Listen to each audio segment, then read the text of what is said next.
가지 정도 브리핑을 하겠는데요.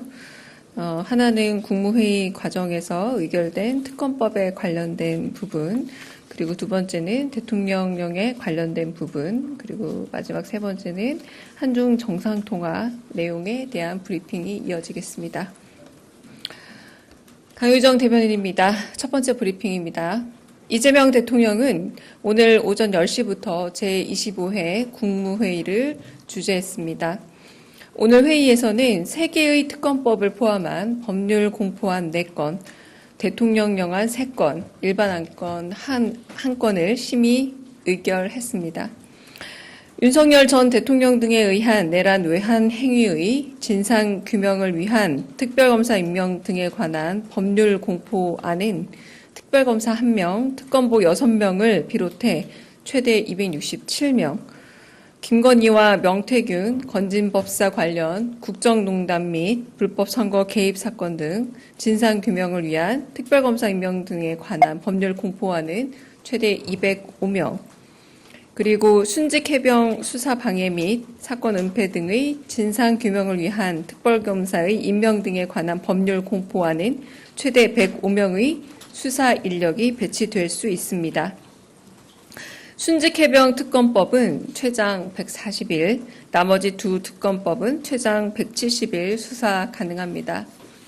이재명 대통령은 전 정부에서 이미 여러 차례 거부권이 행사된 특검법이라는 점에서 현재 내각 구성원들의 의견을 충분히 수렴해 심의를 거쳤으며 이에 의결에 이르렀습니다. 이재명 정부가 1호 법안으로 3개 특검법을 심의 의결한 건 지난 6.3 대선을 통해 확인된 내란 심판과 헌정질서 회복을 바라는 국민 여러분의 뜻에 부응하는 조치입니다. 또한 그동안 대통령의 거부권에 막혀 제대로 행사되지 못했던 국회의 입법 권한을 국민께 다시 돌려드리는 의미도 포함됩니다. 이재명 대통령은 다시 읽겠습니다.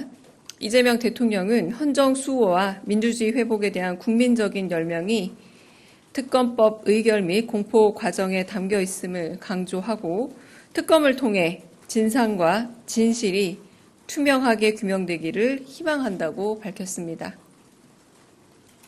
대통령령 안으로는 국정기획자문위원회의 설치 및 운영에 관한 규정 전부 개정안, 법무부와 그 소속기관 직제 일부 개정령안, 그리고 공직 후보자 등에 관한 정부의 수집 및 관리에 관한 규정 일부 개정령안을 제가했습니다.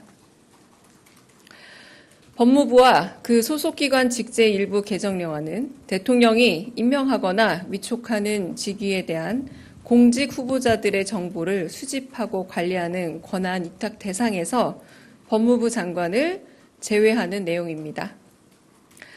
과거 인사 업무는 법무부의 직무가 아니었으나 이전 정부는 시행령 개정으로 법무부에 해당 권한을 부여해 부적절하다는 지적이 줄곧 제기돼 왔습니다. 이번 조치는 이를 정상화하는 작업의 일환입니다.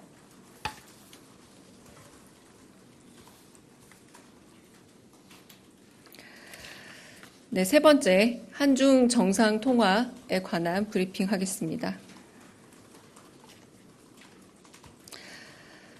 이재명 대통령과 시진핑 중국 국가주석은 첫 정상통화를 했습니다. 이재명 대통령은 오늘 6월 10일 화요일 오전 11시 반부터 약 30분간 시진핑 중국 국가주석과 첫 정상통화를 가졌습니다. 시 주석은 우리 대통령의 대선 승리를 축하한다고 하면서 한국의 새로운 정부와 한중 전략적 협력 동반자 관계 발전을 위해 협력해 나가고자 한다고 밝혔습니다. 이재명 대통령은 시 주석의 축하에 사의를 표하고 한중 양국이 호혜평등의 정신 하에 경제, 안보, 문화, 인적 교류 등 다방면에서 활발한 교류와 협력을 추진해 나가기를 희망한다고 밝혔습니다. 두 정상은 양국 국민의 삶에 실질적으로 기여할 수 있도록 한중 관계를 발전시켜 나가는 것이 중요하다는 데 공감하고 상호 소통, 인적 문화 교류를 강화하여 다시 읽겠습니다. 두 정상은 양국 국민의 삶에 실질적으로 기여할 수 있도록 한중 관계를 발전시켜 나가는 것이 중요하다는 데 공감하고 상호 소통, 인적 문화 교류를 강화하여 양국 국민들 간 우호 감정을 제고해 나가며 경제 협력 등 실질적인 협력 분야에서 양국 국민들이 체감할 수 있는 성과를 만들어 나가기 위해 공동의 노력을 기울여 나가기로 했습니다. 두 정상은 올해 경주 에이펙 정상회의의 성공적인 개최를 위해 금년도 및 내년도 에이펙 의장국인 한, 중, 양국이 긴밀하게 협력해 나갈 필요성에도 공감했습니다. 이 대통령은 11월 경주 에이펙 정상회의에 시 주석을 초청하면서 동계기시 주석과 양국 관계 발전을 위한 보다 긴밀한 의견 교환을 기대한다고 밝혔습니다. 한편 이 대통령이 한반도 비핵화, 평화와 안정을 위한 중국의 건설적 역할을 당부한 데 대해 시 주석은 한반도 평화 안정은 한중 양국의 공동 이익인 만큼 중국 측은 문제의 해결과 한반도 평화 안정을 위해 노력할 것이라고 했습니다.